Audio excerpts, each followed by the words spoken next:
अरे भैया बवाल हो गया। ईरान के विदेश मंत्री ने एक सवाल पर जवाब ये दिया। सवाल ये था कि परमाणु हथियार पर आप अब क्या कह रहे हैं। तो ईरान के विदेश मंत्री सैयद अब्बास अराक्ची ने कहा कि देखिए फतवा था और ये हमारे आलिम दीन का, हमारे आयतुल्ला का फतवा था, खामनाई साहब का। लिहाजा अब जो उस पोजीशन पे है हमें परमाणु नहीं बनाना, ये खामनाई का फतवा था।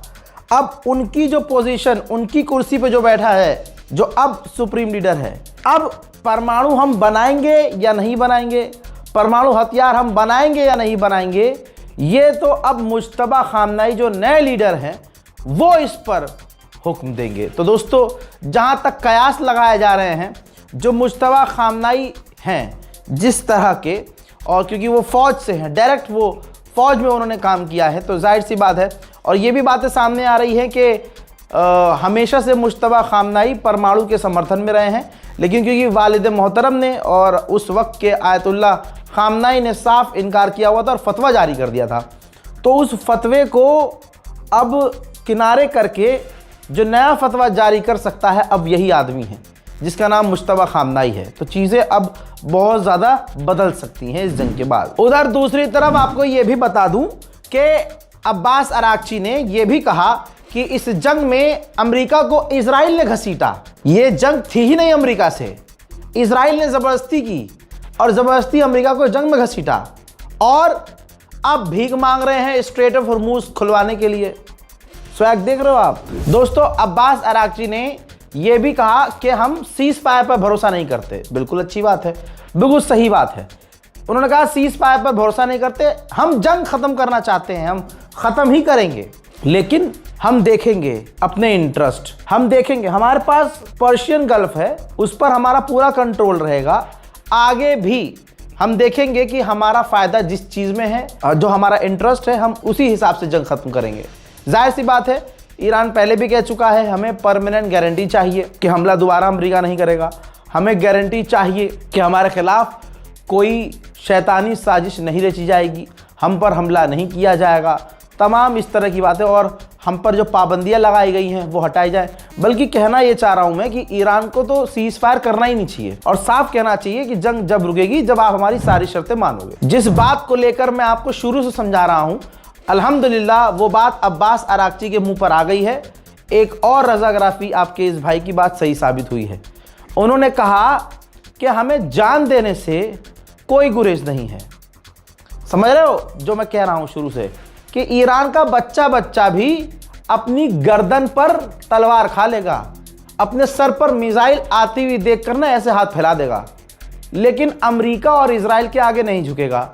जिनके बाप दादा डोनाल्ड ट्रंप की एक कॉल पर पैखाना कर देते हैं पैंट में, उनकी नस्ल की बात तो यहां करिए ही मत। उनकी तो अब उनका जिक्र ही छोड़ दो भाई। जो गुखोर पैखाना खोर हैं और जिनका बाप ट्रंप की एक कॉल से डील कर लेता है, उस पर तो बात ही मत करो। कहां ईरान और कहां ये सुअर। दोस्तों, ईरान को एक बड़ी कामयाबी ये मिली है कि ईरान ने कई सारे लोगों को गिरफ्तार किया है। ईरान के अंदर ही हथियारों के साथ, विस्फोटक के साथ और एडवांस विदेशी हथियारों के साथ, जो मूसाद के लिए और विदेशी एजेंसियों के लिए काम कर रहे थे, ईरान में आतंक फैलाने के लिए। दोस्तों, इस जंग में इजराइल एआई का भरपूर इस्तेमाल कर रहा है। कभी वो नेतन्याहू का एआई वाला वीडियो शेयर करता है।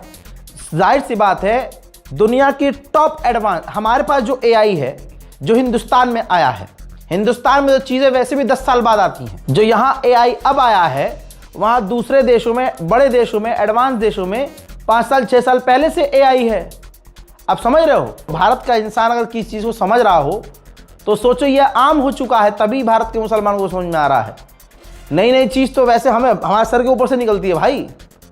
जब एआई हमारे हाथ आया, भारतवासियों ने एआई का इस्तेमाल सबसे ज्यादा किस चीज में किया था? ग्रोक का इस्तेमाल किस चीज में किया था? भारत की हर औरत को नंगा करने में, बिकिनी पहनाने में। वो आपको पता है।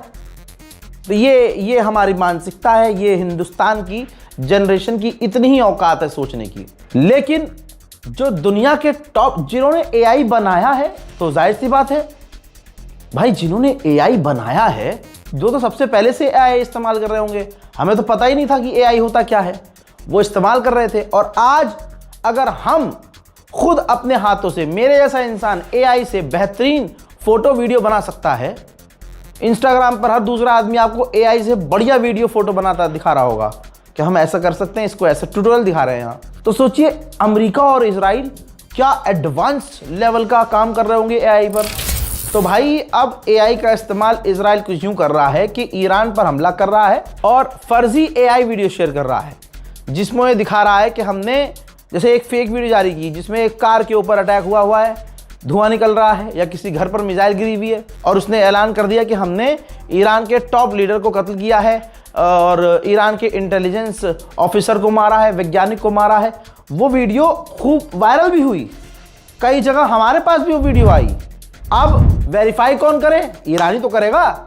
ईरान ने क्लेरिफाई किया है कि भाई इजराइल एआई का इस्तेमाल कर रहा है। ईरान कह रहा है कि हम पर इल्जाम लगाया डोनाल्ड ट्रंप ने कि हम एआई इस्तेमाल कर रहे हैं, हम नहीं कर रहे हैं, इजराइल कर रहा है, लोगों को डराने के लिए, हमारे लोगों के बीच भय पैदा करने के लिए। उधर इजराइल ने कहा है कि हमने ईरान के कमांड सेंटर और मिसाइल साइट्स को हिट किया है। वही खबर आ रही है नेटो से जुड़ी हुई, नेटो और भारी मात्रा में तुर्की के अंदर डिफेंस सिस्टम तैनात करने की तैयारी में है। ऑस्ट्रेलिया का भी मिलिट्री बेस है भाई साहब यूएई में। पूरी दुनिया का ऐसा लग रहा है इसने ही पाल रखा है, मतलब खुद की औकात नहीं है, यूएई की इतनी औकात नहीं है कि अपने दम पर अपने आप को बचा सके।